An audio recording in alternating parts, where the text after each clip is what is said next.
No. Oh, now you're live, Mark. Now I'm live. What happened to the live? I don't know. We were in a little bit of a delay, but hey, we're live. That's all that Hey, matters. well, we're glad We're live on tape delay. and not from the moon. Hey, guys, we're glad We're to all be together, back by here. the way.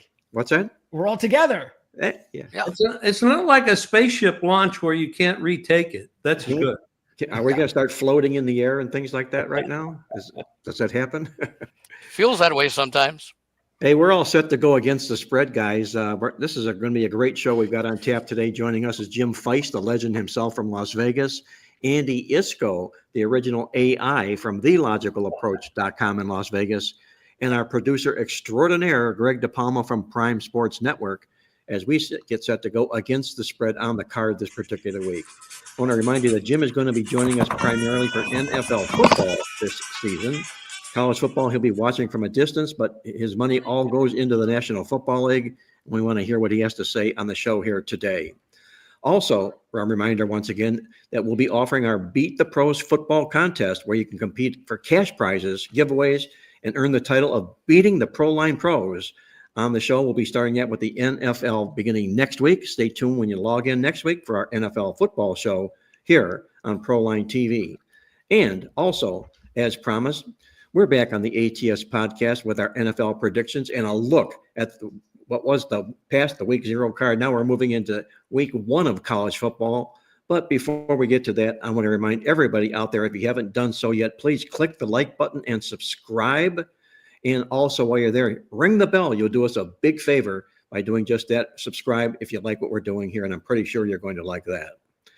Okay, let's see what we've got on tap for ProLine TV, our panels here today. I'm going to welcome everybody. And Jim Feist, Las Vegas. I know you've been back and forth in Cleveland, Ohio, my hometown, but it sounds like you're back in Vegas these days. Well, I spent 9 days in Cleveland. I'm going to write a book about it, 9-day vacation in the summer of 25 in Cleveland, and it will not be a bestseller.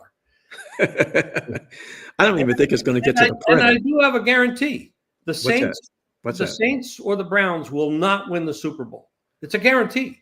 You're taking one from each conference, then, is what you're saying. I mean, I say parlay it. Okay. Neither one is going to win the Super Bowl. Well, I have to think you're right, Jim. Even though you're trashing my city, I happen to think you're right. They're actually battling for the I was there for 9 days, and you were not there. That's true. You have a little more taste of it than I do here recently of late. They're battling for the Arch Manning Bowl, and it's really interesting because you have the two franchises that, well, at least I shouldn't say Cleveland, but it's interesting if you look at the Colts, who are also going to get into the Arch Manning sweepstakes when the season ends, and the Saints.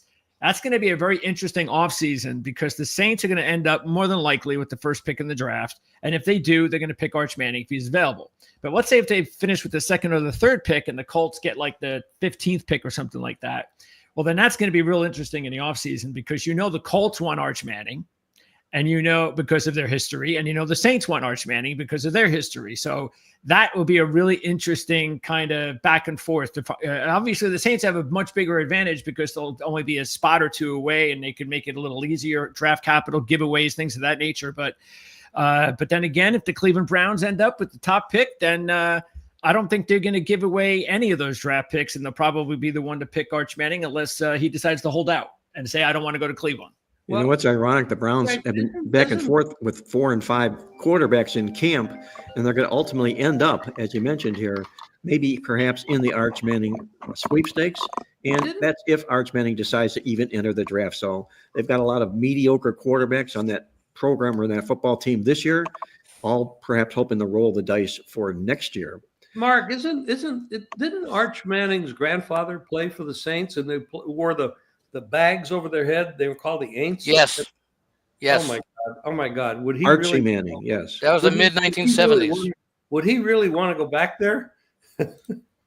I might be wrong, but I think Archie Manning still lives in New Orleans. Yeah. And it's where the Mannings really. If Arch turns out to be what he's expected to be, he could be the starter next year. He could be the mayor of New Orleans also. Yeah. What did I miss commenting on, guys? I apologize for an important call that came in. Oh, nothing, Andy, at all. We're gonna hop into the NFL football waters right now while we have Jim. Lucky to have Jim here right now to open up the football show. And with that, let's do this, guys. Let's go around the table, and we're going to share a couple of subjects here, find out. I'm going to get some picks from each of you guys. If you have them, be sure to share them. If you don't, and you don't like anything, be sure to pass. But this show, we want to declare our selections in the National Football League before the season begins. And with that, Andy, I'm going to start with you. The NFL division playoff leans, okay? Anything out of the playoff scene as far as divisions are concerned with the National Football League that you want us to know about? Well, when it sort of correlates with season win totals, because normally, I tend to look more unders than overs, but if I'm looking for overs, I'm generally concentrating on those teams that I think have an excellent chance at making the playoffs. And you can now, at a lot of these sports books online and here in Nevada, they have propositions will or won't make the playoffs. And that could be somewhat of a guide as well, but you're not going to be 100% in alignment with what the pluses and the minuses are. Obviously, if a team has a better than a 50-50 chance of making the playoffs, according to the odds makers, you're going to lay a vig on the yes that they will. And if they don't have a chance, like, for example, let's say the New Orleans Saints, you're going to get a hefty little you're going to have to lay a hefty little vig on the no that they won't make the playoffs. I don't know what the Saints are, but I would imagine they're probably in the -3 to 400 range because nobody expects them to win more than 4 or 5 games. So when I take a look at that, it's sort of correlated. Are you looking now for the 4 division winners and the 3 playoff teams? Any comment you want to make, Andy, about the divisions, okay? Whether you want to put the 4 teams there or not, what we should be surprised at. Anything you want to comment about the NFL division play this year? Okay, well, I'm going to go with Philadelphia to win the East. I'm going to go with Minnesota to win the North. And this is a little bit different, I think, than we talked about last week because I had a couple of days to think about it and evaluate. In fact, for the Vikings, well, I'll get to it later. One of the things hopefully we will do at this is what we expect the Super Bowl matchup to be, what we think the dream super matchup might be, and maybe a bit of a long shot of a realistic couple of playoff teams that aren't being considered Super Bowl contenders that just might surprise. So we can get to that. In the South, I guess I have to still go with Tampa Bay. And in the West, I'm going to go with the Rams. I like the Rams quite a bit. As far as the playoff teams, I sort of picked a long shot with the Giants in the East last week, but going with Washington as a wild card, I'm going to go with Detroit as a wild card. And I'm also going to go with Atlanta as a wild card. I think those 3 teams have a chance to. I don't know how far they can go in the playoffs. I expect some regression from Washington. So that's my look at the NFC. You're saying the Giants and Washington both make the playoffs? No. I last week when we did the show, I think I had the Giants finishing second, just ahead of Washington in the NFC East when we did the NFC East preview, and of course they could finish tied for second with the same record, but I do give Washington the edge as far as if they do indeed tie. I think Washington wins tiebreakers. Well, we're going to open this up to the AFC as well, Andy. Last week we covered the NFC exclusively. Right. Now we're down to what will happen between both conferences. Okay. Who will be the teams in the divisions this year? So I've got your NFC stuff down. What about the AFC side of things? All right. After having a few weeks to think about it, I'm going Buffalo to win the AFC East. That's no big surprise. Baltimore in the North. In the South, I'm going to go with a surprise this year. I'm going to go with Jacksonville to win the South. I like what I've seen out of this team, both offense and defense. And by default, I almost have to go with Kansas City in the West until you beat them. I mean, they may not win pretty like last year, although I think they'll be a little bit better, but they still have that experience. And I don't think there's anyone who wouldn't want Patrick Mahomes to lead a game-defining drive. As far as the wild card goes, I'm going to go with Denver and the LA Chargers to make the playoffs. And my third wild card team will be Houston in the AFC South. Okay, and we'll save the Super Bowl for the end of this segment for the NFL segment side of things. Greg DePalma, how do you see your pick shaping out as far as the divisions and also when we move into championship play? Well, the only surprise, let's see, in the AFC, I guess if I was going to pick one, would be the Colts. So Andy will go with Jacksonville. So I'll go with the Colts. Both think that maybe if there is a surprise, maybe Houston's the vulnerable team in the AFC South. They're 4-1, the Colts. And in the NFC, as we talked about recently, I agree with Andy on Minnesota, the Rams, Washington. But the main play I'm going to do for an alternate, because we've talked about that before too. You've got the opportunity to take a look at division winners. I'll even pop it up on the screen here so you can take a look at it. Let's see. Here we go. Pop it up here. This is the division specials from Draft Kings. So my top division special is going to be taking two teams, two picks. I'm going to go Rams with Cardinals second for 10-1 and Rams with Seattle second at 11-1. So that's going to be the main division special that I'm going to play this year, is going to be the Rams to win and basically San Francisco not finishing in second. I hit both of those. All I need is one to win and I'll make money off of it. So it sounds like you're putting a lot of your eggs in the Rams basket this football season.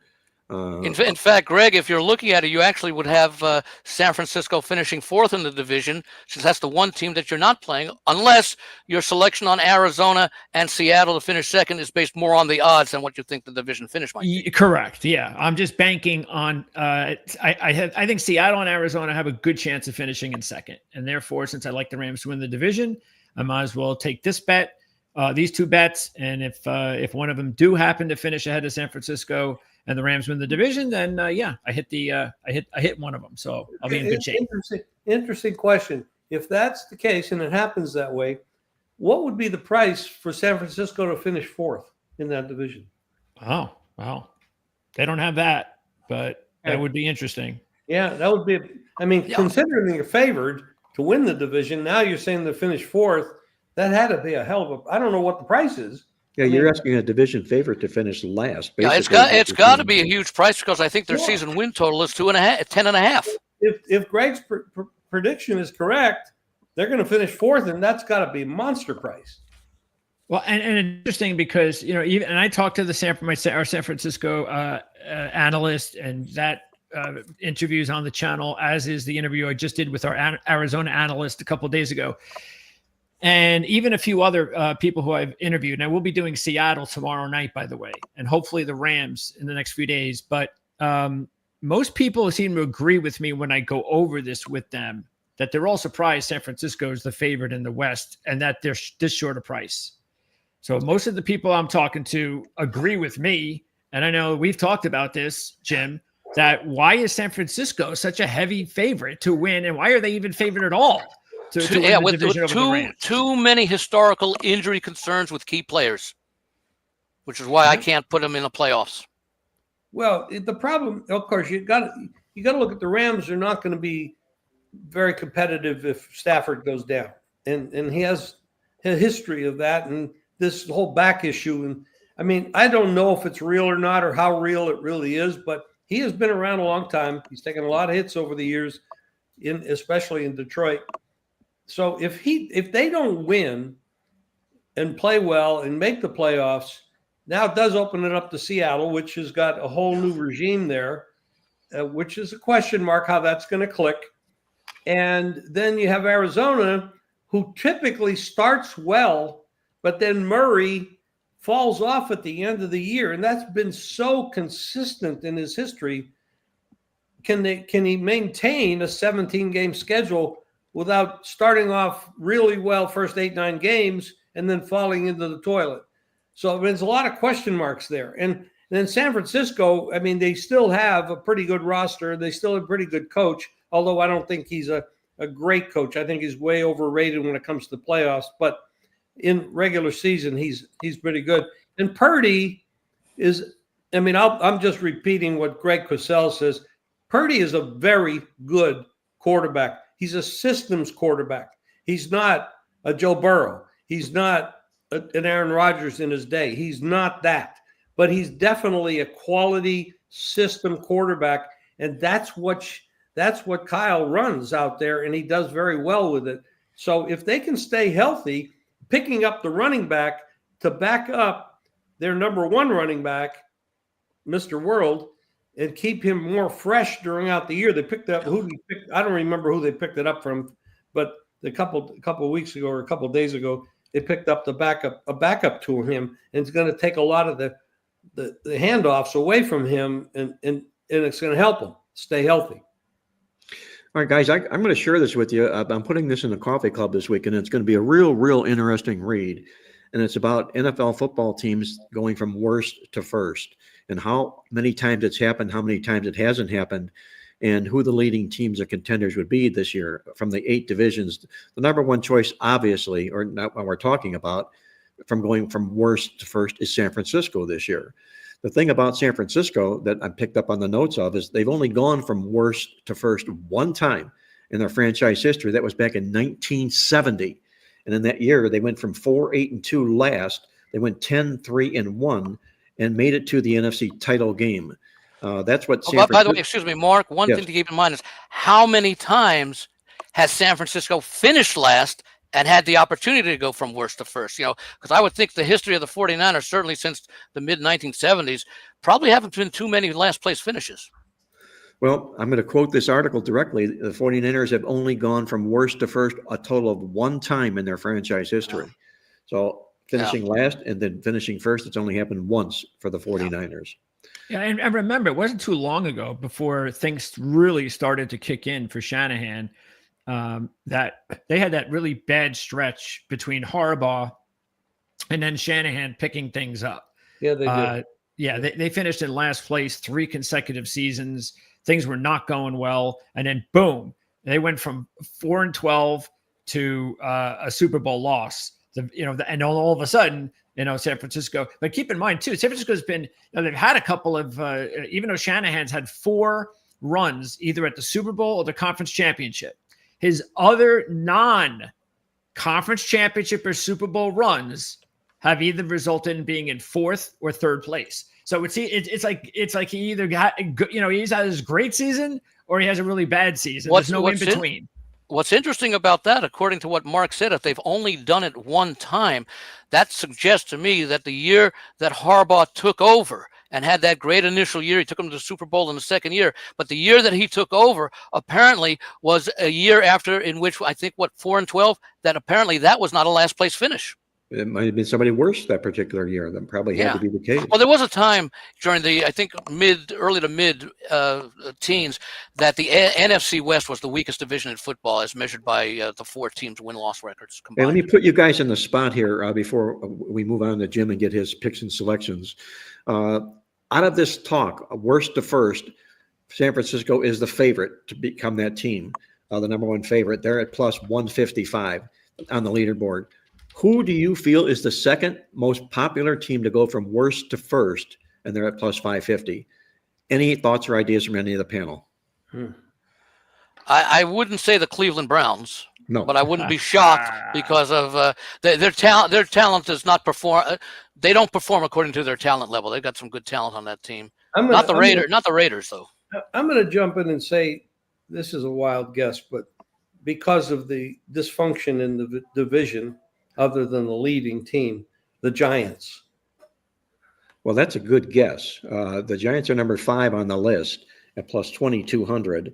And they are obviously they're the choice because they were last place in the NFC East. What are the 4? What were the last one? Maybe the Bears? The Bears come in at number 3. Bears are a 4th place team. And Pat wants to know, well, Pat actually brings up about whether or not I don't know why there are a lot of, I don't know who Pat's listening to, but if any of those analysts, Pat, you're listening to that has the Bears winning 11 or so games, don't stop listening to them. Okay. It's not happening. They will be improved, but not by that much. No. He's drinking too much Caleb Williams Kool-Aid is what he's doing. Yeah. If Caleb Williams comes out there on Monday night, in a week from Monday and has this tremendous game, it's still not going to mean anything unless he keeps doing it over time, because even Browning Nagel for the New York Jets, I remember, had a 300+ passing game way back, and that was like the only good game he ever had in his career. So, and I even remember Sam Darnold had that big game in the first game of the season against the Detroit Lions on prime time. I think it was a Monday night game. So just keep that in mind. First games of the season mean nothing. But, yeah, we've already seen that Caleb Williams has not taken to the offense just yet. So it's going to take a while. So unless all of a sudden there's something that we're not seeing happens, I really am very surprised that some of the people that Pat's listening to actually believe that they could do that. So You know, if Mark, no other Mark, guesses, you're talking. The team that I think would have a chance, but for the division that they're in, might be the Patriots. They're getting a lot of love, but I cannot see them finishing ahead of Buffalo. Andy, I'm going to ring the bell. You're right. The Patriots are the second choice on this list, plus 550 to win the AFC East. Now, that's not saying that they're going to beat Buffalo, but of the likelihood of the teams that finish in last place, they have the second best chance to do just that. Number 2, New England. The Bears were number 3. I'll finish this list out. Number 4 is the Raiders, Las Vegas Raiders at plus 1,200 out of the West, AFC West. Yeah. The Giants, I mentioned, number 5 out of the NFC East at plus 2,200. The Tennessee Titans at plus 700 out of the AFC South are number 6. Number 7, the New Orleans Saints. Here's a football program that we talked about, Jim saying possibly the worst team, at least in the NFC, plus 1,300 to win the South. And the 8th and worst team, the Cleveland Browns, plus 3,500 to win the North. Now, I'll just make a quick comment on that because I would think, given the quality of competition of the other 3 teams in their division, I would think the odds for whoever, what did you say it was in the Tennessee in the AFC South, and who did you say in the NFC, the Saints? Not the Saints. Was it the Saints in the NFC South? The Saints are the NFC South, yes, the longest. And the Titans in the AFC South. Yes. Those were by far the 2 weakest divisions in football, I think, going back the last few years as well. So given the quality of competition, because in order to win that bet, the teams have to have a realistic chance of going from worst to first. It doesn't mean that the team at the bottom is going to be so much better. It just means that the teams above them are not all that great with a great amount of distance. So that's the reason why I'm surprised that those teams are as low as they are, given the competition that they would have to overtake in order to go to first. Well, the Titans have never gone from worst to first, and the Saints, the last time they did that was in 2009, and what did they do? They won the Super Bowl that particular year. Yeah. So that's a good, interesting read, guys, and it will be in the Weekend Coffee Club. You can check that out at playbooksports.com to find out how I'll put that coffee club in your inbox each and every week. Check that out this particular weekend. Jim, I'm going to turn it back to you. We got to get some official picks here because I know Greg wants to chart these for the end of the football season here.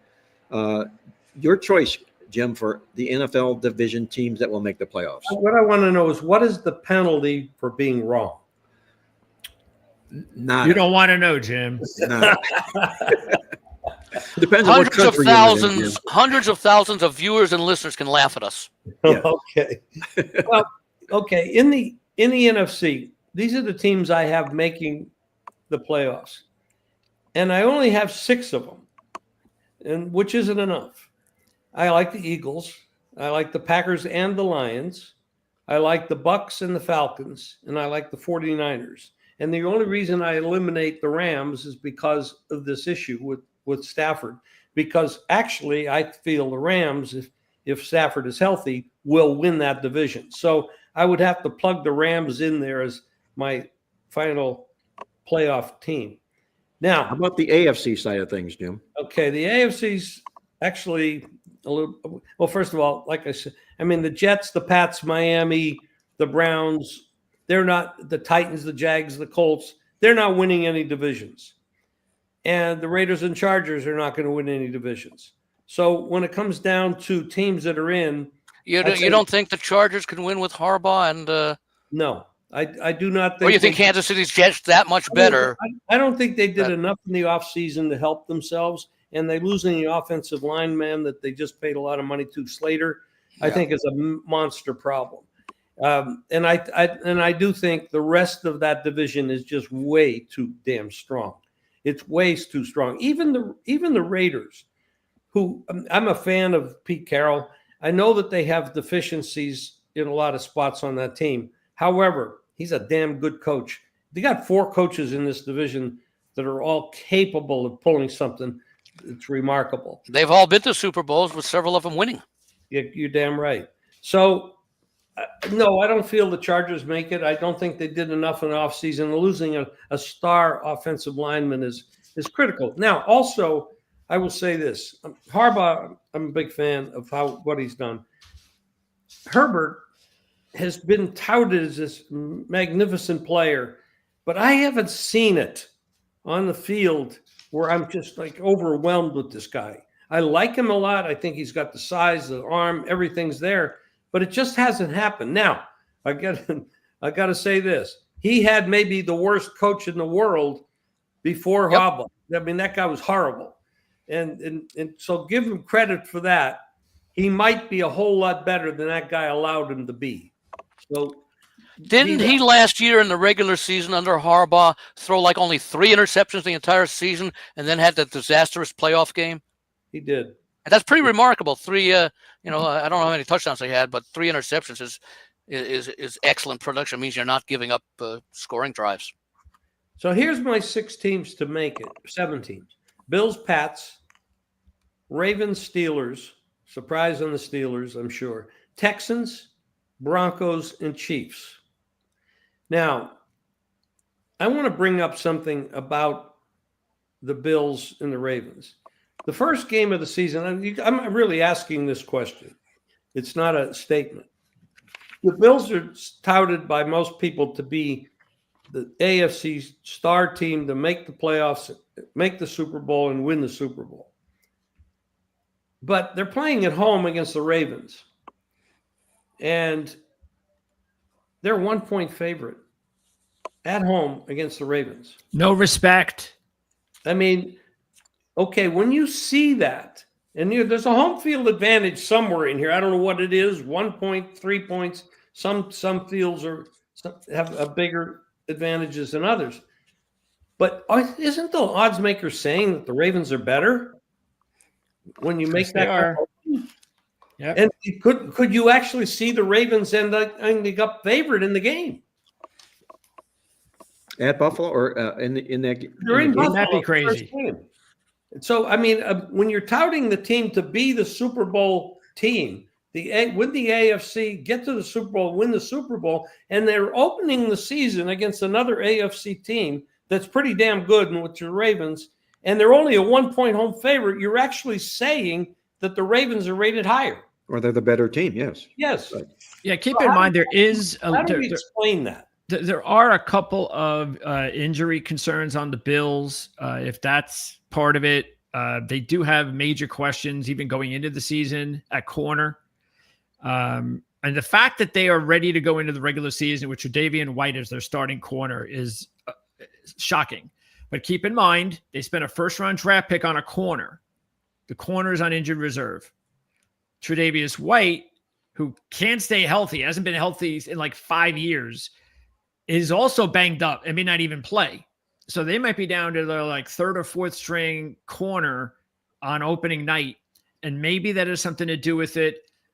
So I would just get, but they were already 1.5, as well know Jim, all summer. So I already immediately, I thought they were getting disrespected. So maybe the point that's changed in the last couple of days might be because of those injuries.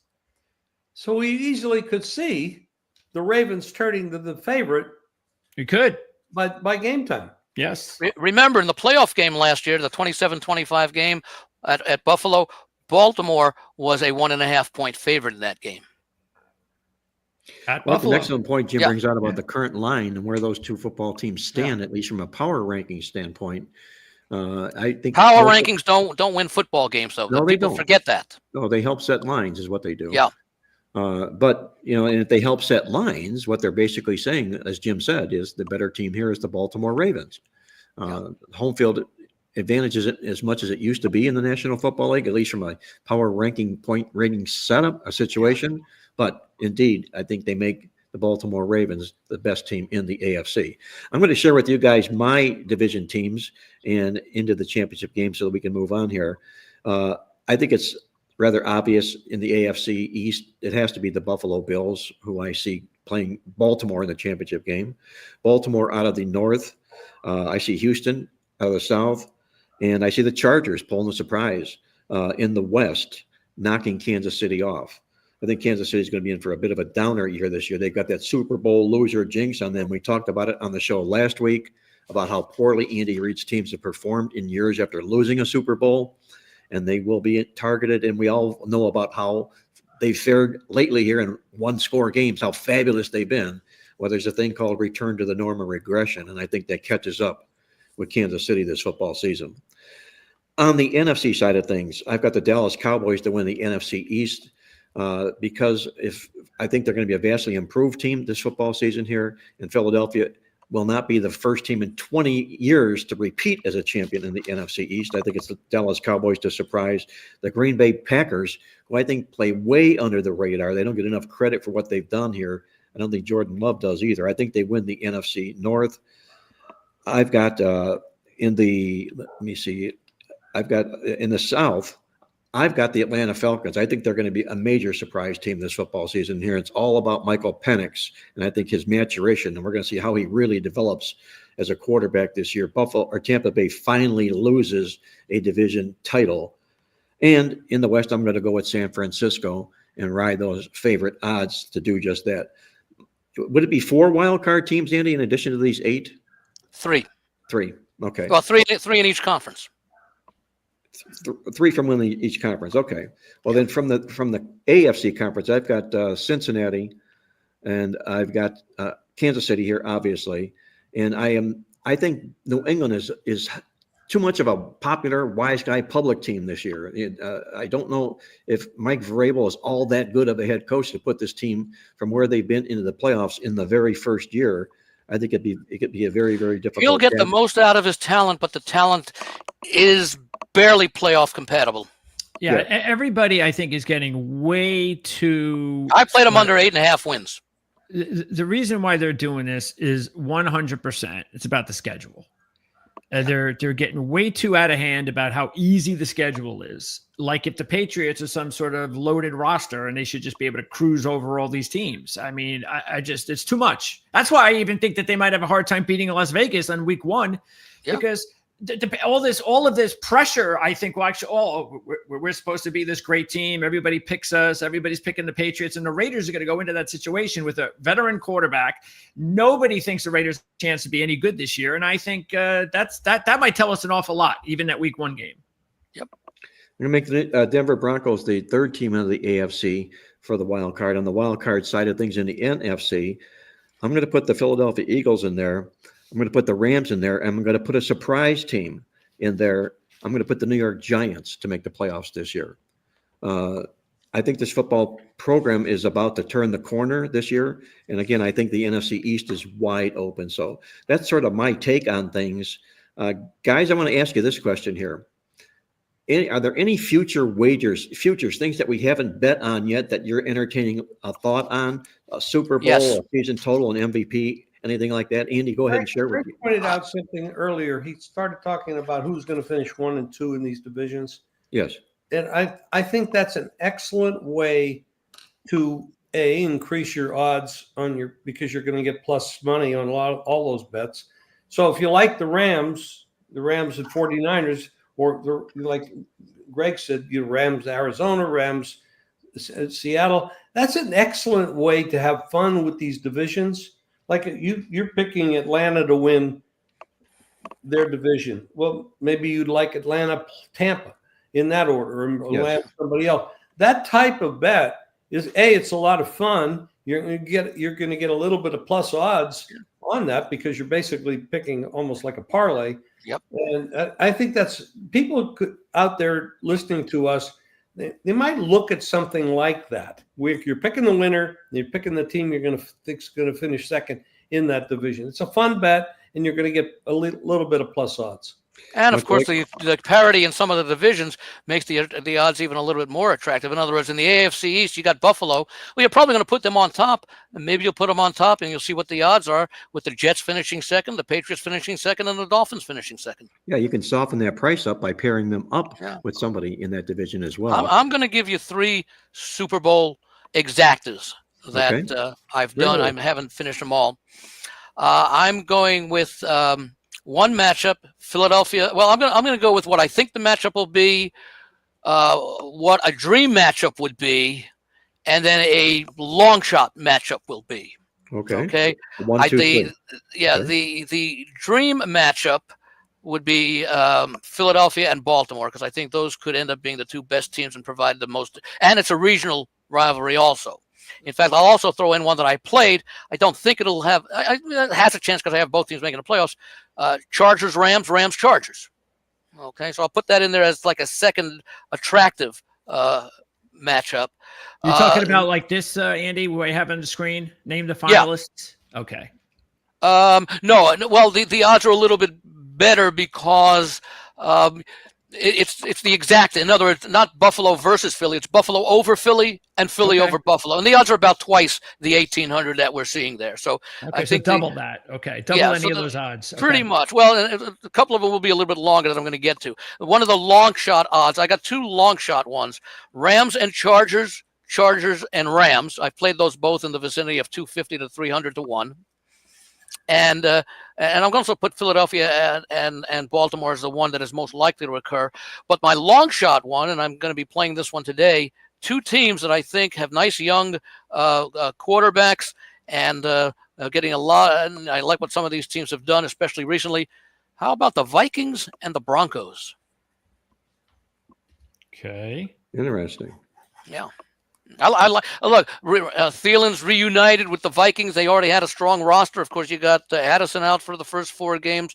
I love the coach. I love what he did with Sam Darnold last year. He got Cousins to take him to the playoffs a couple of years ago, and everybody seems to be extremely impressed with what he's been doing with McCarthy. 2 relatively young quarterbacks there as well. Yeah. Jim, it's often been said that if you want to pick a Super Bowl winner, just look at the quarterbacks. The best quarterbacks are the teams that find the promised land. Do you agree with that adage? And if you do, who would you look at to make the Super Bowl as part of your ticket using the quarterback as the premise?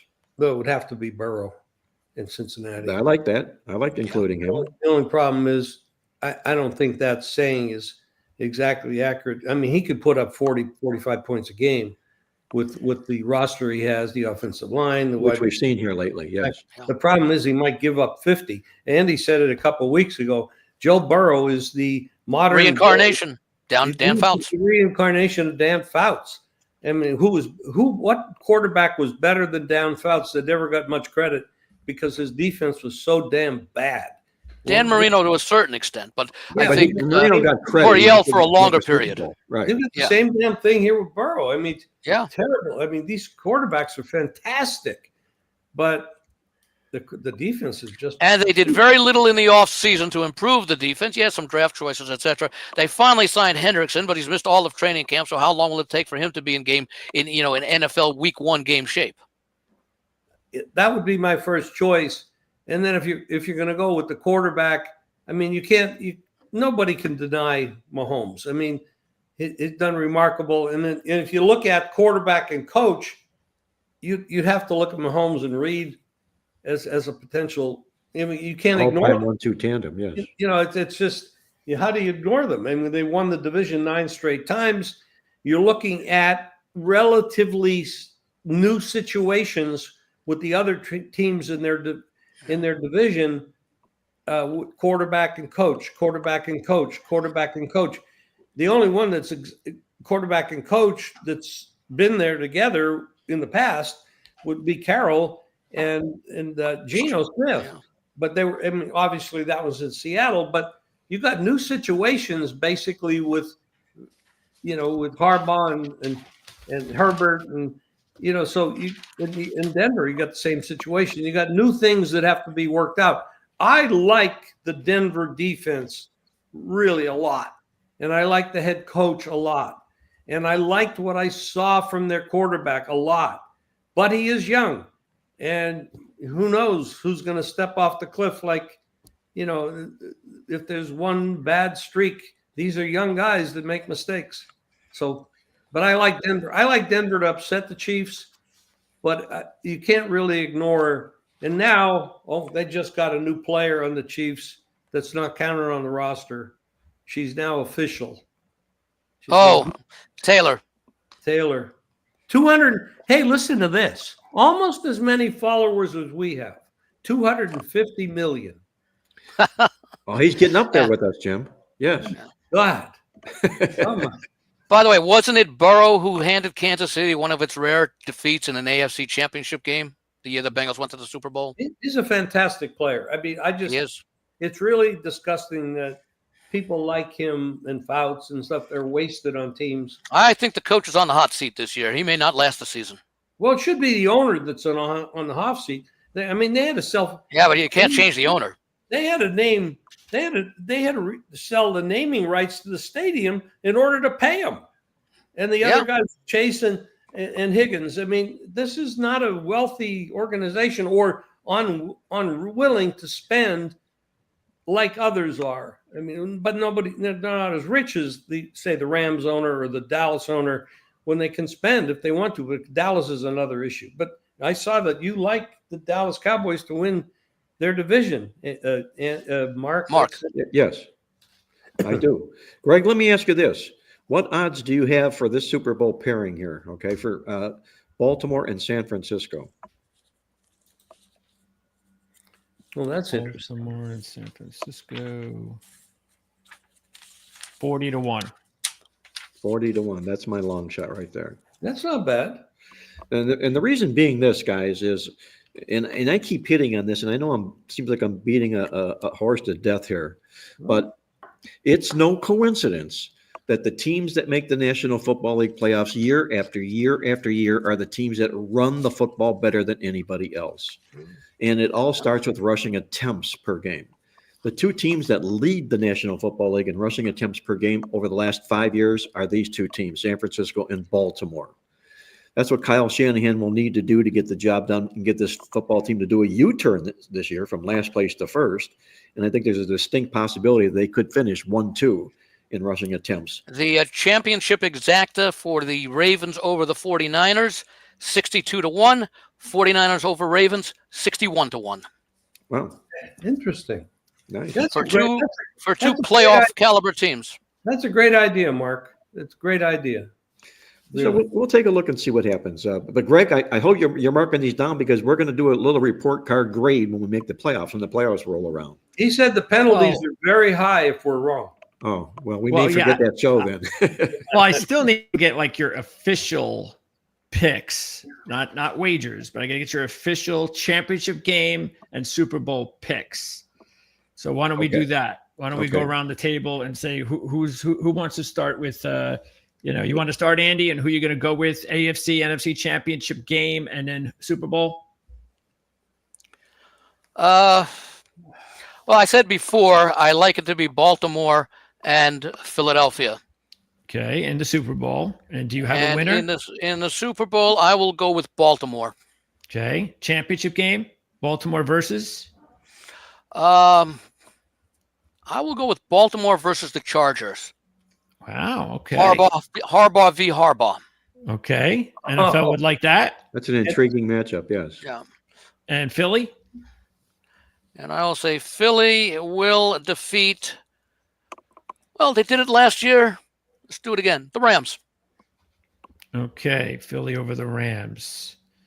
Mark, you want to go next? Sure. I'll put in the championship games, I'll put Philadelphia and Baltimore from the NFC and the AFC. And I'll put San Francisco and Buffalo. I'm not from those divisions. San Francisco and Philadelphia from the NFC, and Buffalo and Baltimore from the AFC. And then, as I Baltimore mentioned, and Philly. No, Baltimore and San Francisco in the Super Bowl. Oh, okay. So no. Okay. And your winner, another Harbaugh Bowl. Well, what the previous Harbaugh Bowl was with San Francisco, yeah. And the winner? Harbaugh. Okay. So Baltimore over San Francisco, and the runner-ups are the Eagles and the Bills. Jim? Okay, AFC. The Broncos. Okay. Who are they playing? Ravens. Okay. Ravens win. Okay. NFC? Rams against the Bucks. Ooh. Okay. Who wins? I like it, of course.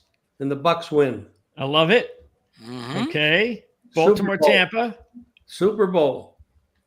Bucks beat the Ravens. That's awesome because we already know that Jim's got that bet.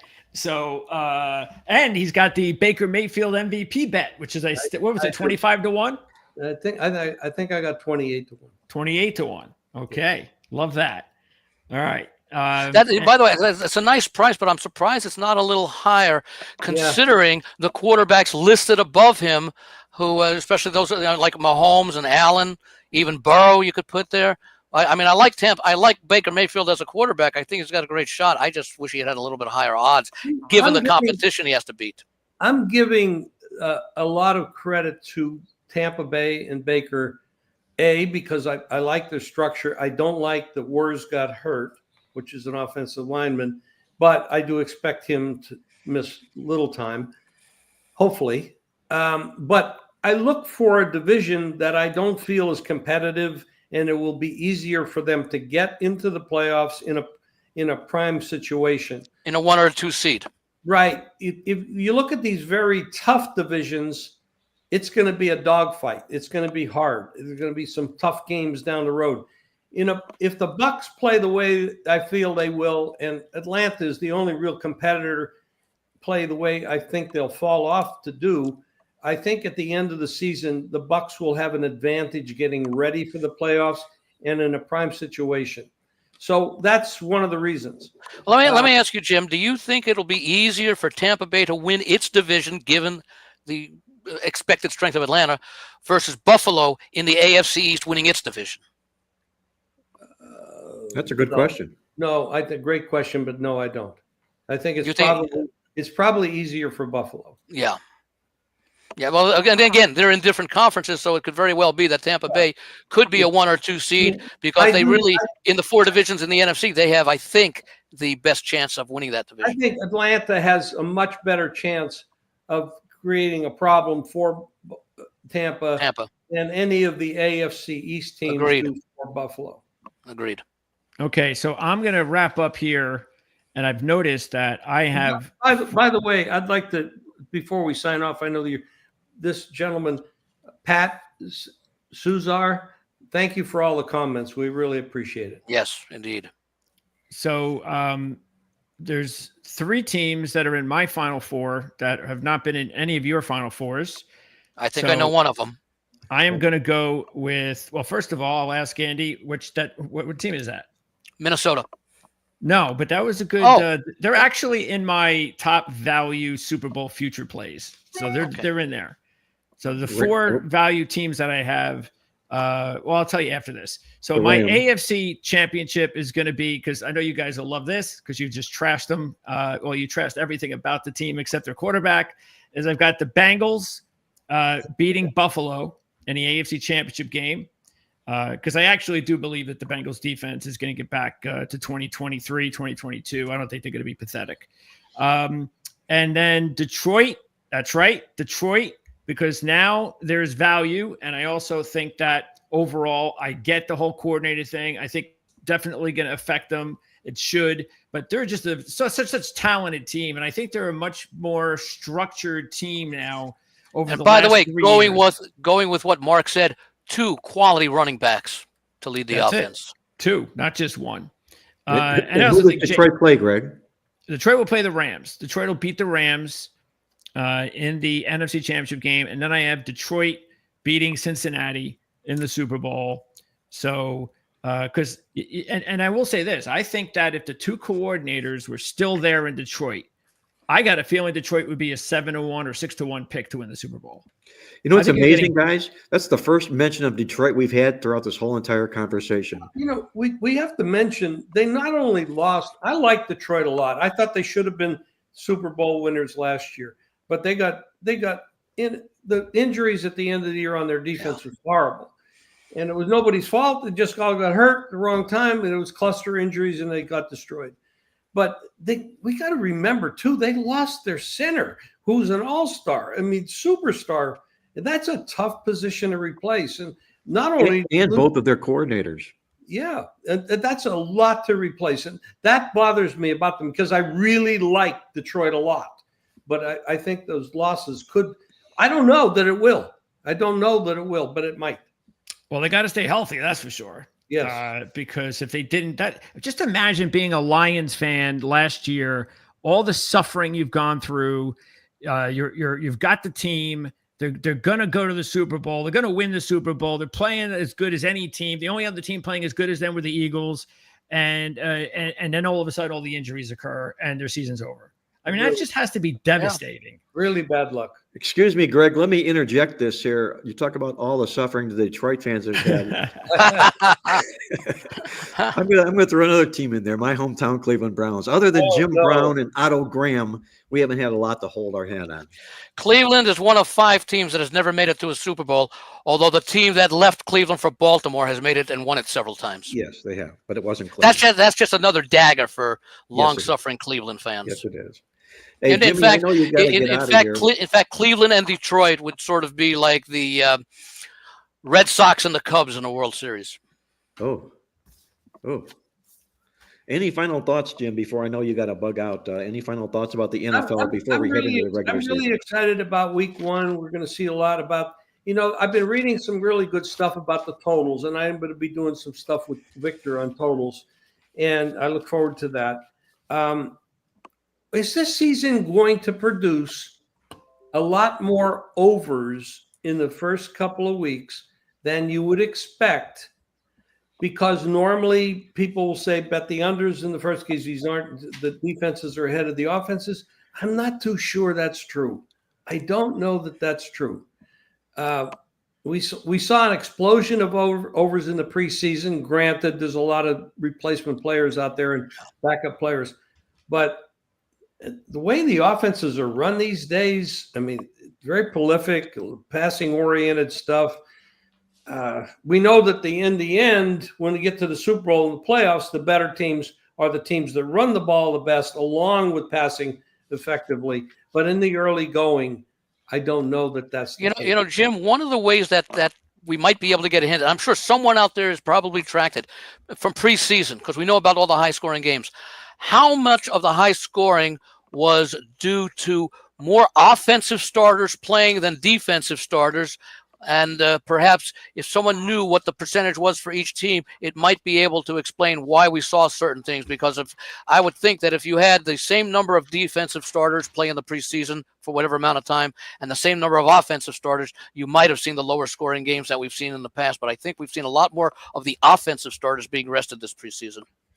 Well, Jim mentioned he's going to be teaming up with Victor King on Fridays. Him and Victor will do their totals round table on that particular show. And also they'll be handicapping the props, Victor and Jim, every Friday. It'll begin today on Friday, guys. So you want to tune into that. Victor King, Jim Feist, NFL totals and props every Friday here on Proline TV. You're starting that tomorrow, Jim? Today, Thursday? Today's Thursday, yeah. No, yeah, we are doing it tomorrow. Okay, Yes. cool. That's the communique that I got. It starts 8:29. Well, actually, Victor wrote an article in the newsletter this week in Playbook, correct? He did. I read it. It's actually very excellent. Okay. Was it last week or this week that he wrote the article? Victor I know he did a preseason one, and I know his totals tip sheet will come out next week when the first week of the NFL comes. I don't think he did anything in the week 1 issue of the week 2 issue of the Playbook because it's all about college football, this particular issue. Well, he did an article on props and stuff that we're going to discuss. Yes, that was an excellent article. It's in one of your newsletters. I just don't remember which one.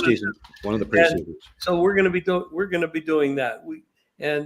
That's going to be really interesting. I read the article; it's excellent. So pick up the Playbook newsletter. If you go online, playbook.com, I'm sure you can get it there if you don't have it at your newsstand or whatever. But yeah, this is great. I enjoyed this, guys, and we'll look forward to next week and all the stuff that we're going to be doing this year. It's going to be awesome. And likewise, Jim, great to have you back from Cleveland. I know you're happy to be back. Pat says, great listening. Keep it up. We're going to attend to, Pat. Thank you very much. And thank you, Mark. I appreciate that. Take care, Jimmy. We'll catch you next week. Take care. Good luck this week, Jim. Thanks, guys. That was Jim Feist himself, the legend from Las Vegas, joining us here on the ATS podcast as he does each and every Thursday to go over a lot of the NFL stuff as we just did. Appreciate Jim's time in doing just that. Now, guys, let's move it over to what is on tap this week. A lot of buzz about college football because it's week 1, no more week 0s. The zeros are past us now. We're talking about week 1 of college football. And before we begin the show, we're going to do some picks here. Greg and Andy and I, we're going to do some picks. But I'm going to introduce every Friday a little small commentary segment I'm going to call Just Saying. And I'm not talking about the Ohio State quarterback Julian saying. I'm talking about I'm just saying. This is an interesting tidbit that I picked up along the way between ATS podcasts from one week to the next. And I came across this, and I had to share this because I think it's absolutely intriguing. And what it involves is Georgia Tech and their quarterback, Haynes King. And it was reported that he struggles mightily in his career against man coverage schemes as a passer. He's got a 54.1 passing grade last year against man coverage that ranked him 126th in the country. Now, the Colorado defensive coordinator, his name is Robert Livingston. He runs a defense that is almost exclusively man-to-man. Colorado ranked 4th in the country last year. And Haynes King last year, as I mentioned, 54.1 passing grade against man-to-man, 87.7 against zones. He ranked 5th against zones, and he ranked 126th against passing grades. Now you've got Haynes King making his debut in Colorado, not his debut, but for the first game of the season as a road favorite in Colorado. I'm just saying the wrong team looks to be favored in this football game. That's my passing commentary. And I'm just saying who's played the money line in that game, and I'll raise my hand. I did just Colorado. that too. I did just that too. Plus 165. Well, keep in mind that the Georgia Tech voice of reason. Keep in mind that his specialty is not throwing the football. Yeah. So it is his ability to be a dual threat. They like to run the ball, and it's about the offensive line, and that's usually what's hurt Colorado. Has been the line of scrimmage under Dion. It will be intriguing because without all of his sons and Jackson State transfers, even though I think he still has a couple there, Dion has lost more of his longtime players than this is the first time all these guys that have been with him for so long are gone. And I think the quarterback is the key because we talked about him. So he's going to have to show he can coach this year. Pretty much. Yeah. And I happen to like Georgia Tech as a team, by the way, just not in this spot. I do too, but just not this week. Yeah. That's voice of reason from Greg DePalma. And I should have known Greg is the voice of reason. And I know Greg likes Georgia Tech this year. You've heard of the voice of America? Well, the voice of reason is even a little bit better when it comes to football. And I love it. but I wouldn't give the 4 points. So I'm with you there, except the money line. I would stay away from it myself. Okay, guys. I wonder, by the way, how Georgia Tech will handle the altitude at this time of year. Yeah, that's an interesting point there as well, Andy. I guess it depends on when they get there. Now that it's the first game of the season, they have a much better opportunity to get there early if they want. Yeah. That should help them out if they want to do that. Hey, I want to remind our listeners and viewers out there that I received a copy of Andy Isko's The Logical Approach football newsletter this week, and it is absolutely outstanding information. You're not going to find any more in-depth quality information than Andy delivers. And I'll say this from this week's newsletter, him and I are on the same page with each of our top 3 college football best bets this week. If you want to find out who they are, visit. And I think I know the one we disagree on. Yes, I do. And we'll talk about that, okay? Yeah. If you want to know who they are, visit thelogicalapproach.com, or you can call Andy to set up a delivery of the Logical Approach weekly newsletter. Call him at 702-898-9802 at thelogicalapproach.com. And that's best to text, by the way. Best to text. Okay, I'll say that. Best. I'm going to change it on my script. Text Andy yet. Okay. Because I do a lot of driving during the course of the day, and I don't have the hands-free phone thing. And if he doesn't recognize who's calling, he doesn't answer it. So I get that completely. Well, I get lots of calls from Mr. Spam, his 2 brothers, Potential and Likely. Yeah, they're probably related to one another, I'm sure, Andy. When you get a chance, Andy, just email me and make sure to check out the promotion that we have in the description area of this video. And that's for you viewers out there. You can check it out right now. Actually, I'm not sure if you can check it out right now. I'm not sure if I updated it yet this week, but at least the on-demand viewers will have all of the links if they want to check out for the coffee club, for the newsletter, jimfeist.com, Logical Approach. So yeah, Andy, check that out. Make sure that we have all the right information. And if you want to add any additional promotional links or phone numbers or such, email me the information and I'll post it up there so everybody can get Shall it. do. And also, guys, we just published that playbook issue number 2 football newsletter this week. It's wall-to-wall college football this week, as you know. 44 college football games on tap for week number 1. It's a big 20-page newsletter. Greg, did I send this to you? Did you get this PDF of this week's issue copy? Yes, I think I did. I'll have to double check though. Okay. But yeah, I think I did. Excellent reading material and a lot of extra information in addition to the forecasts on the games. So really, they say jam-packed. It really is. Well, if you like jelly, you like jam, you like that newsletter. And we'll talk about that game that Andy and I went opposite sides on here as we do our show. We'll probably wrap it up with that. But I also want to share with our listeners out there that in my weekly Bet You Didn't Know column, I exposed how college football teams that lost their final bowl game of the season as a favorite of 7 or more points, they blew a tire in a bowl game. How do these teams do in season opening games? They do rather well, and you can find out how exactly well inside that playbook football newsletter this week. By the way, for our listeners out there, those 3 teams that blew tires as favorites of 7 or more in a bowl game last year, opening up this week, happen to be Alabama, NC State, and South Carolina. Now, let's talk a little bit about college football, guys. The first thing I want to throw out there is what I call the Matt Rule rule, and it's in effect this week. And Matt Rule, as we know, as the head coach in college football, has been spectacular in his career in years 2 and 3. He's in year 3 right now with Nebraska. He's been a solid money winner here, and I think they'll be a contending team in the Big Ten Conference this year. Andy, any thoughts on Matt Rule and Nebraska Cornhuskers this football season? No, I like Nebraska this week. I like Nebraska this season, and for a lot of the reasons you mentioned. We saw what he did. Well, first of all, he turned around one of the worst programs in football when he was back at Temple years ago, and he has had some success at other locations, and brief time in the NFL. So he's got those connections that'll help in recruiting as well. And he's going up this week against a Cincinnati team that has had a difficult time transitioning out of the AAC to the Big 12. Now, of course, it's a Big 10 game, but I think Nebraska is a little bit further along in their development under their coach than Cincinnati is after they've changed coaches a couple of years ago as well. I like the Cornhuskers. It's not the old 450 rushing yards per game that we remember from Bob Devaney and Tom Osborne decades ago. But I think it's going to be an entertaining team with Nebraska this year. Don't know how far they can go. I don't have them down as a playoff contender, although, and you probably have pointed it out, they do have a very, very favorable schedule this year and a couple of surprises. They should be able to get a lofty record. They should be able to get into a decent bowl, but I think they may of making the playoffs. They might finish, I think, between 3rd through 5th in the Big Ten. Which is nice for Nebraska. It's a football program that's really been really in the hurts of late here, and I can see that. I think it's been a decade since they've been to a bowl game. It's been a long time. Yeah, it's been absolutely incredible.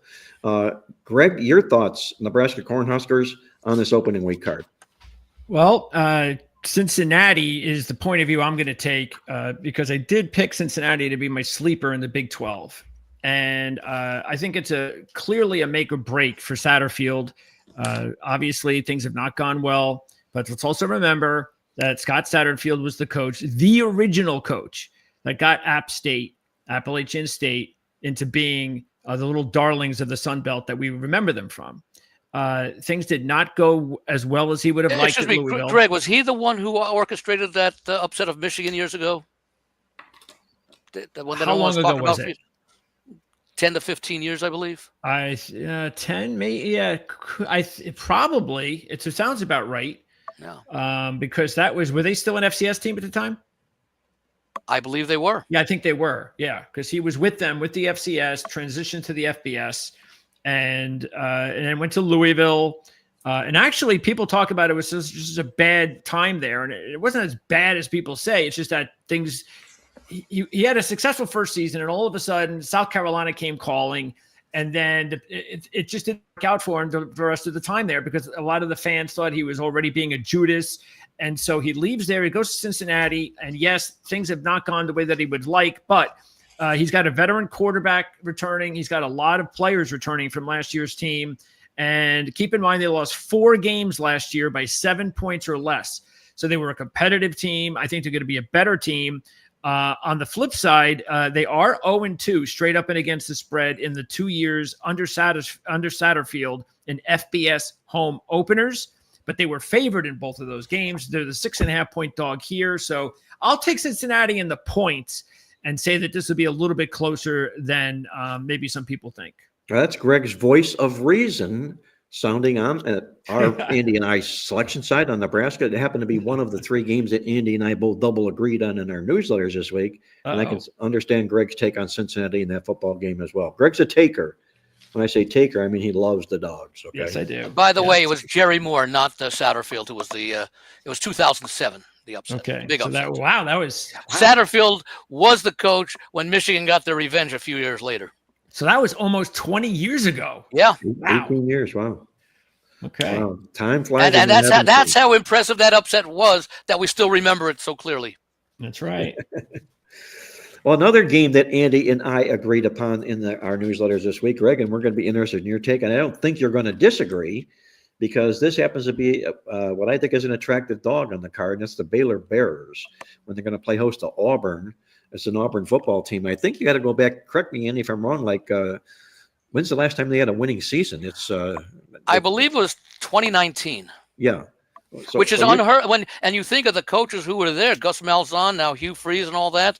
That used to be a premier program in the SEC for years and years. Yeah, and they've gone in the dumper here, and I know Gus Malzahn bailed out, and he bailed out for a lot of the right reasons because the recruiting wasn't going his way. He was losing out to Nick Saban with regularity there, understood. And, he's surfaced in a couple other different places. He's an assistant. He's an assistant right now on a coaching staff right now. But it's not so much a fade against Auburn, who I think is highly overrated. Tom Freeze, or not Tom Freeze. Tom Freeze is a good personal friend of mine. Hugh Freeze. Hugh Freeze, but I'm going to say Tom Freeze used to be a personal friend of mine, and he was a handicapper on our site, but unfortunately, Tom has passed. How about Mr. Freeze? Who's Freeze? Mr. Freeze. Are we talking Batman? Yes, we're talking Batman. How about Mr. Freeze? Well, we're not. Remember when Arnold Schwarzenegger played Mr. Freeze? Mm-hmm. I vaguely do. Yes. Now you're testing the memory, Greg. Now you're really testing the memory here. But let's take a look. Let's take a look at the Baylor Bears in this football game. I'm so very cold. I like the accent, Andy. The Baylor Bears, a football team that doesn't get a lot of credit, but they've been doing a lot of good things here under Dave Aranda, who for a while after he was hired did some good things initially, but then was on the hot seat because things weren't going all his way, and he's turned that all around. This football team has. They've got an abundance of returning starters. In fact, they're the only underdog on the college football card this week that has 17 or more returning starters, and they dress up as an underdog. That's another feature inside the Playbook Football newsletter this week. And at home, by the way. At home, where they're very, very successful as home underdogs in small roles like they're in. That is in the smart box this week in the Playbook newsletter. We call it 17 up. It's 17 returning starter underdogs, how they do in the first game of the season. That's the Baylor Bears. Andy, what did you like about the Baylor Bears this week? Well, I like what the coach has done. You mentioned, I think they came in his first year. They went 12-2 with the talent that he inherited, and they had a couple of losing seasons. They got off to good starts, but I think one of them was an 0-4 finish, and the other was an 0-5 finish. And last year, they were, I think 8-5, started to build up. And now, of course, I think is his 5th year, so it's basically all of his recruits right now, and the recruiting has been elevated since he took over the program. And of course, it's tough to recruit for Baylor when you're considering the fact that you play in the great state of Texas with Texas A&M, Texas Tech, and you're all going after the same players. You do a little bit of recruiting in Louisiana and Oklahoma as well. But I like the progress that Baylor has shown the last few years, where the record wasn't as good as the talent was, and that the way that they played as far as the stats go. So I like Baylor getting at home. There's another, it's kind of like a Colorado. It's a home underdog play right now. I'm seeing 2.5. So I've already made a play on Baylor money line, and I'll probably add to it certainly if this game goes up to 3. I may play it at 2.5 if that's the best I can get, and I'll probably buy it to 3 late, a little vig. Yeah, that's a cheap money line. Why not just take the points, right? It's plus 110 on the money line here. Well, see that has to be that has to be reversed. The Auburn has to be the 115 favorite on that. They do. They're the road favorite. Yes. and it's showing -105 and -115 Baylor, isn't it? Oh, I'm sorry. I'm just looking at the spread, the money line. Yeah, that is a pretty short money line for a Yeah, plus right. 2.5. Yeah, you might as well take the I points. got a little better than that, but yeah, exactly. If this is what other people are getting, then yeah, we would suggest just take the points. yeah. So Greg, I got a kind of feeling that know which side of this football game you would go to because you're not going to lay points, maybe short points, but Well, what do you think about this football yeah, this game? isn't a big dog, but No. yeah, to me, it's that I just don't. I think Auburn has a chance to have a really good season, but it rests upon the quarterback position. They also aren't as good on paper on defense, even though they'll be okay on defense. So they really need Jackson Arnold, who was the failed big recruit at Oklahoma. Yes. To come through. Now, nobody knows until we watch the game on what is it, Saturday or Friday? Friday night. Nobody knows until we watch the game. You can't predict it. So because of that, I have to take Baylor because we know Sawyer Robertson. We've seen him play well. We've seen him get better every year. You talked about there's a lot of players back from an 8-win team. Dave Aranda's best team is this year.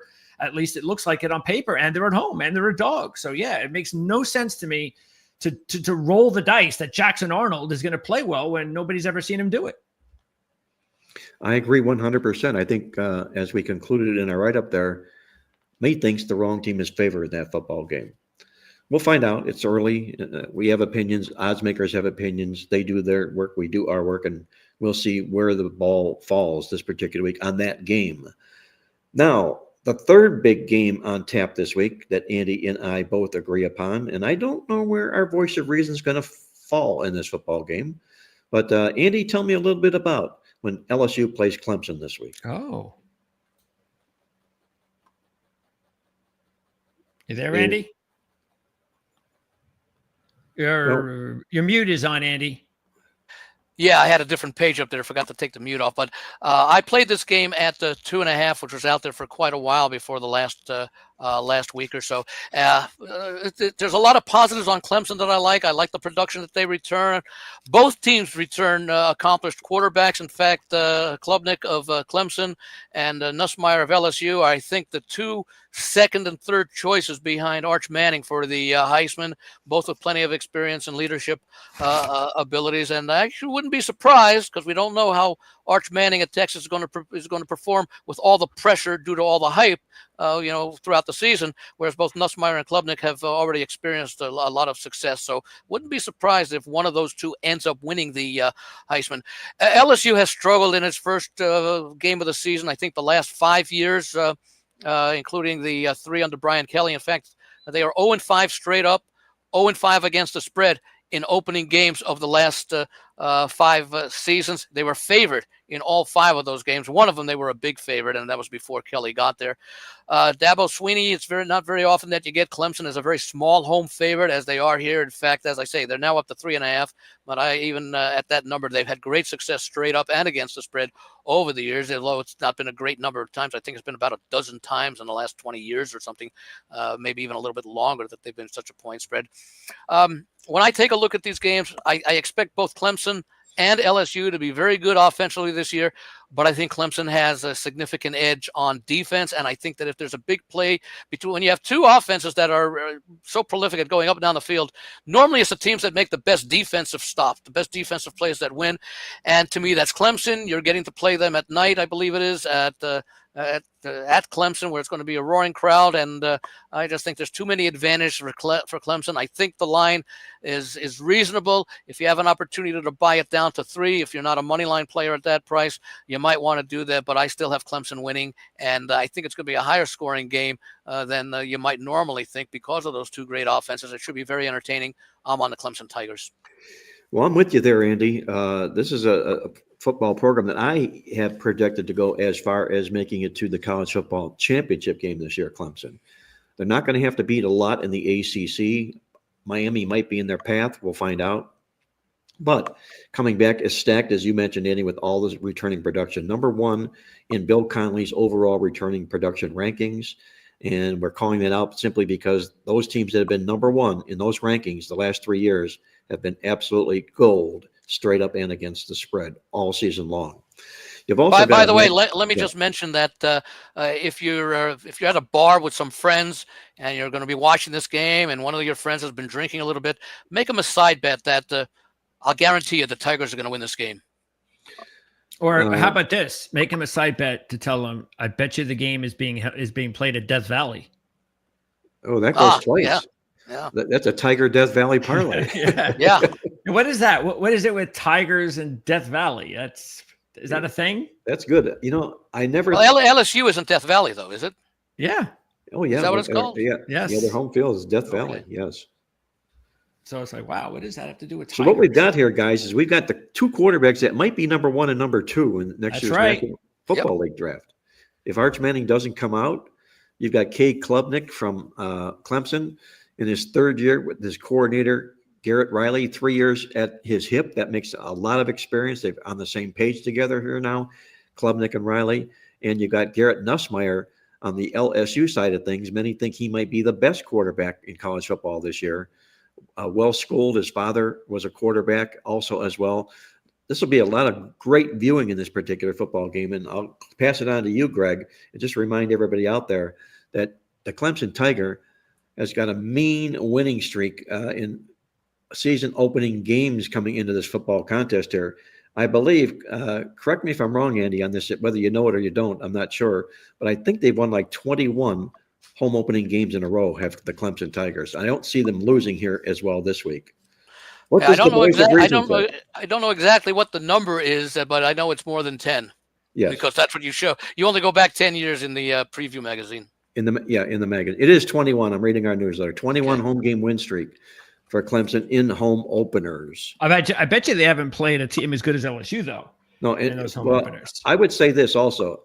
I was going to use this line in that write-up and say with only 3-point spread losses, but they've only been lined 9 times. Yeah. Yeah. They're used to playing, sometimes FCS teams. Exactly. FCS teams, exactly right. Yeah. Talking to Phil Kornblut, who covers both Clemson and South Carolina on Sports Talk Radio in South Carolina, and we were going over the game, and we just talked about, well, you got so many great games. And everybody believes that it's possible you're going to see a rematch between Texas and Ohio State in the championship game.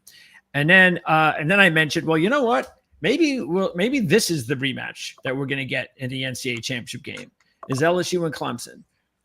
And I think that's entirely possible. Both of these teams, I think, are definitely playoff caliber. And obviously Clemson gets the edge because they're playing at home.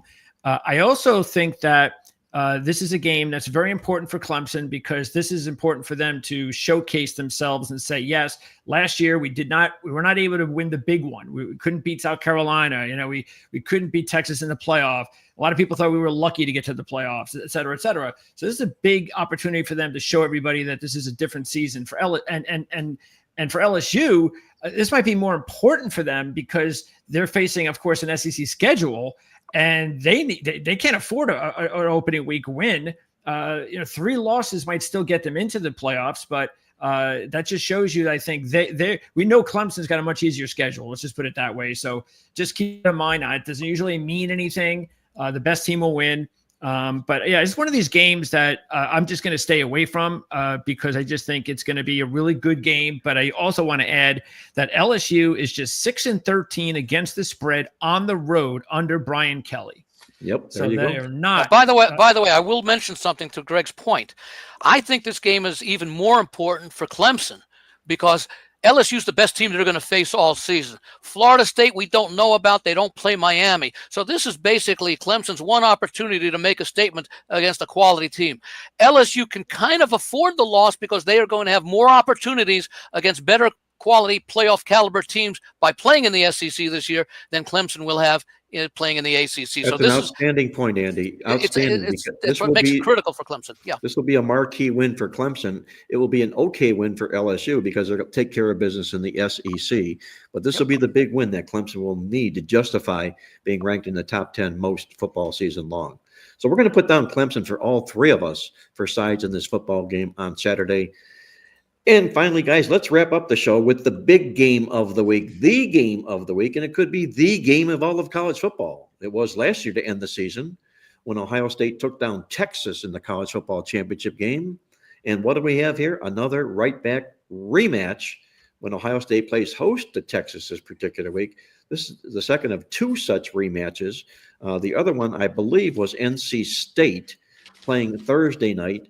They took whoever NC State played on Thursday night. It was East Carolina. East Carolina beat NC State in a bowl game last year, and they open up with them. Same case here. Texas Ohio State beat Texas in the biggest bowl game of all last year, and they open up with them. Greg, I'm going to pass this on to you first because off season, I went back and forth on this particular football game. I didn't know what the line was going to be. It finally came out. I didn't know where these teams were going to be ranked. It finally came out. But when push come to shove, I had to get to a side of the game, and I'll tell you why I got to the side of the game. Which side of this game are you looking at, Greg? And by the way, let me just mention in that game last year, I believe it was Ohio State a 5-point favorite over Texas in that neutral site bowl game. On the neutral field, yes. Yeah. So there's a line adjustment that way this year, but for reasons. Greg, how do you see the game? I'm gonna first of all, I'm definitely staying away from this game, but I'm gonna go ahead and take Ohio State. I just think it is an awful lot of pressure on the road. Arch Manning, everybody, everybody understands what's going on here with Arch. And this is just, I know he started games before, but this is a completely different situation. Big crowd, all of that.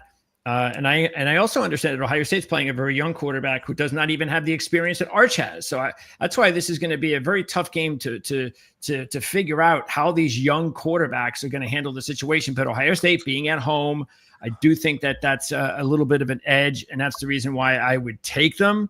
And I also think that this game, speaking of who needs it more, I think it's Ohio State.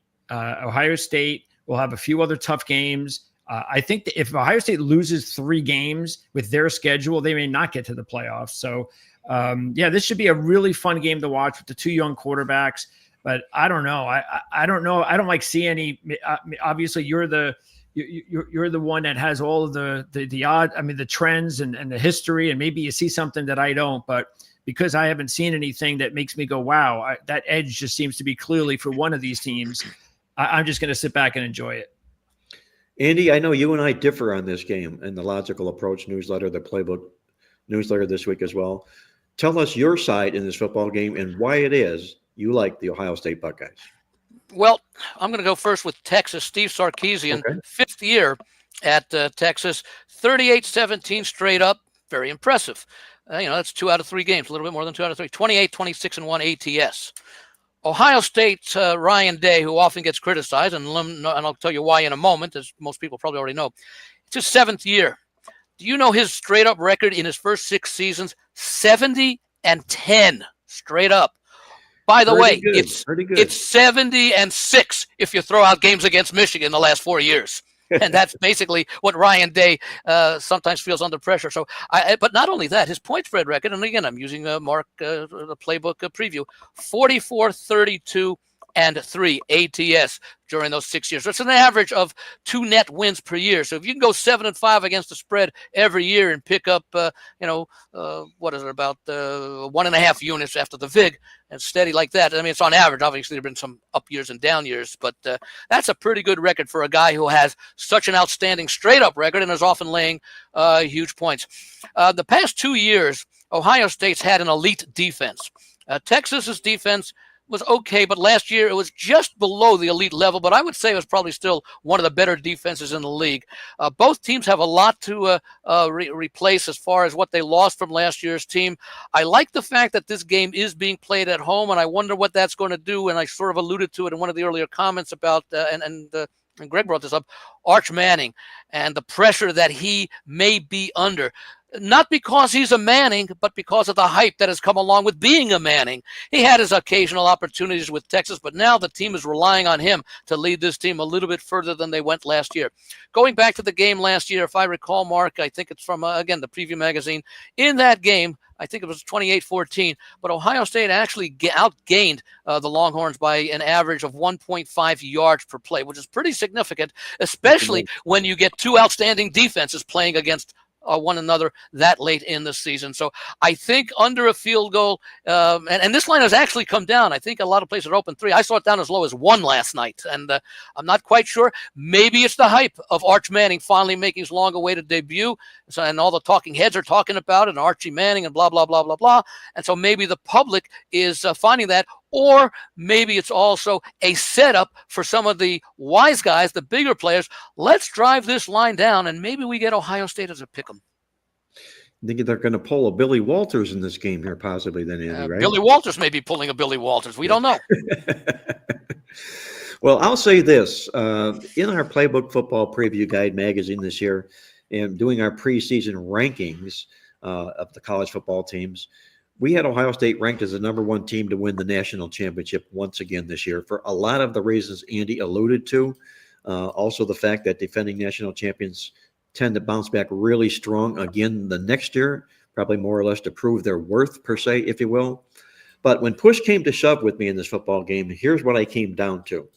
I came down to a football team that not only has right back revenge rematch from a bowl game, they're taking on an opponent that lost their offensive and their defensive coordinator. They lost their entire backfield from what they played against last year. And you've also got in a matchup here of a number 1 versus a number 2 ranked team. They haven't happened all that often in the regular season. And in the 5 times they've happened here, it's going back to 1980, the road team has won and covered all 5 of those football games. That's Texas, who happens to be the underdog in this particular football contest here. I feel the pressures on Ohio State in this game. And another sidebar note here, Texas comes from a conference in the Big 12 that might arguably, maybe ACC, maybe Big 12, be the weakest of the Power 4 conferences. They're going to need a lot of credible wins, our teams out of the Big 12 conference. Ohio State can take care of business down the road. They've got a monstrous schedule going up against the Big 10 conference. This is a marquee game for the Texas Longhorns in this contest here. I think Arch Manning outdoes Julian Sayin in this football game. I have to grab the points. Now, Andy, I'm going to put this to you. As someone growing up in handicapping games when I was in my late teens, and I was always grabbing points and taking points and grabbing points and taking points, a guy said to me, "Okay, who do you like here?" And I said, I'll take the dog. And he said, "Well, the dog's +1." I said, "Well, I'll still take the dog." He says, "What if the dog goes to favorite one? Who do you like?" I said, "I'll take the dog." So, and by the way, in those days years ago, you could do that because games could end up in a tie, and a 1-point dog would win each way.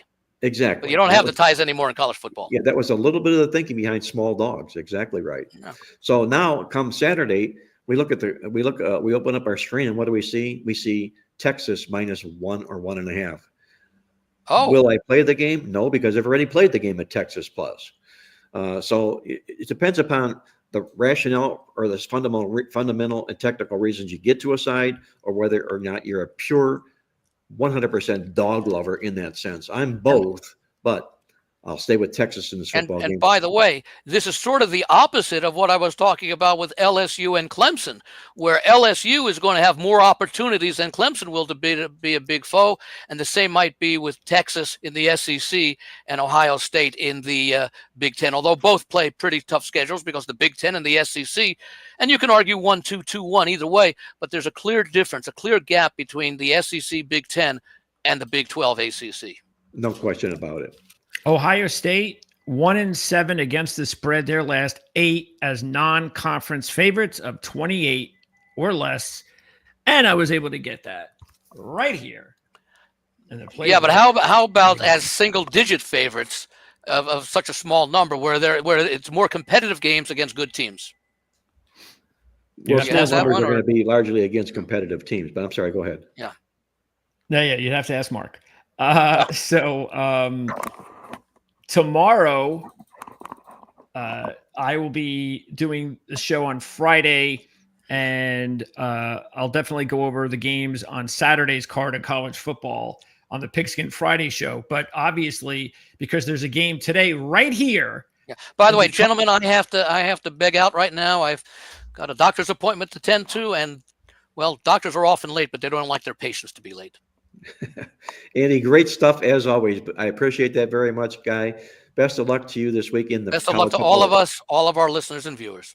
And I'll catch up with you next week. Thanks, Take Andy. care, guys. That was Andy Iskoe from thelogicalapproach.com. Be sure to get his newsletter. Text Andy at that phone number that I gave you earlier on the show, and you can put a copy in your hands this week. I'm sorry to interrupt, Greg. Go ahead. So this is the game that's going on at, I believe, what it is, 5:30 today. And this is like one of the big games of the season, actually, for Boise State, because they do not have a tough schedule. This is a monster game for South Florida. And South Florida was one of my top sleeper teams to represent the group of five and to get into the playoff. The only way that happens is they have to win one of their 3 games, which are monster games to start their season. They've got, I believe they play Miami and Florida after this, something like that.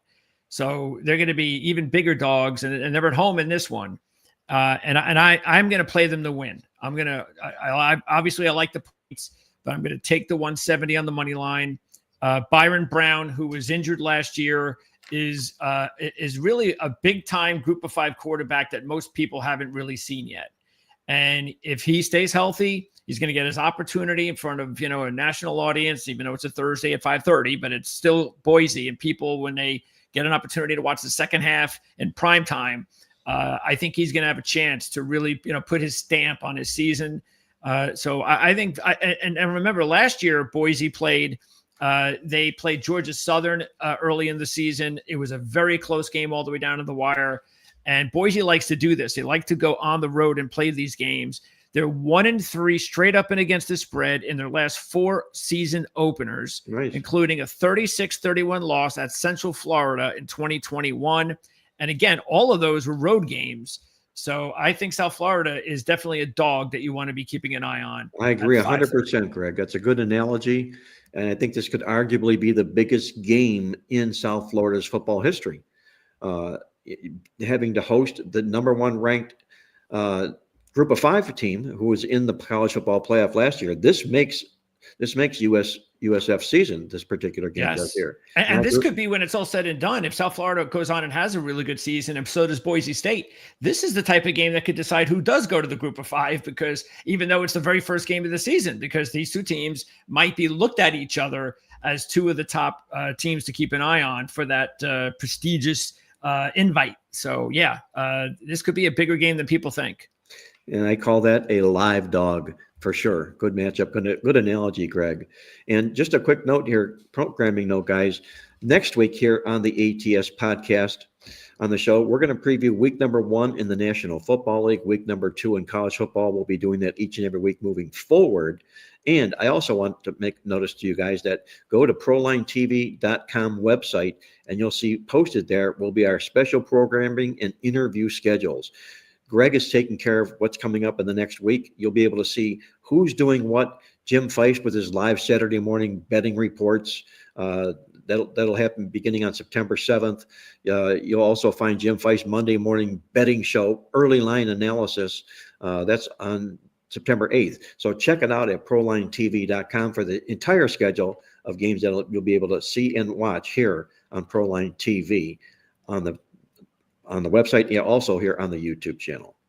Yeah, just if you're into football and you're into handicapping, NFL, college football, from Sunday morning when Jim does those final line analysis and gives you his picks, he'll give a couple of picks. Can't give you all of his picks. For that, you got to go to jimfeist.com. But he'll give you a couple of picks, and of course that'll end the week. But then all the way through to the beginning of the new week, as you said, Mark, Monday morning, Jim does it all over again, takes early look at the lines for the next week's games. And then you've got Jim's line movement. You got those shows you mentioned before with Andy Iskoe and Victor.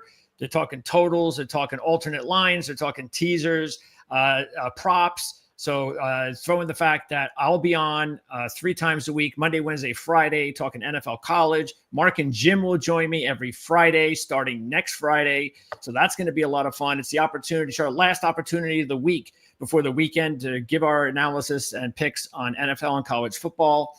And of course, Jim's got his show that he does at the restaurant in Las Vegas. That'll be on Wednesdays, where he's got all these big time handicappers that come to the restaurant. And I know you're going to be a guest every now and then on the air. And I'll be producing that show. So yeah, if you're into college football and NFL handicap, and you want to find out about teams, all sorts of teams, not just the top teams, then make sure to subscribe here to Proline TV. Yeah, this should be your home all football season long. If you're looking for winning information, you'll find it right here. And that's going to put the final wraps in this edition of Mark Lawrence Against the Spread. I want to thank our producer, Greg DePalma, Andy Isco from TheLogicalApproach.com in Las Vegas, and Jim Feist, also from Las Vegas. Until next week, once again, this is Mark Lawrence, reminding you to always remember to bet with your head, not over it, and good luck as always.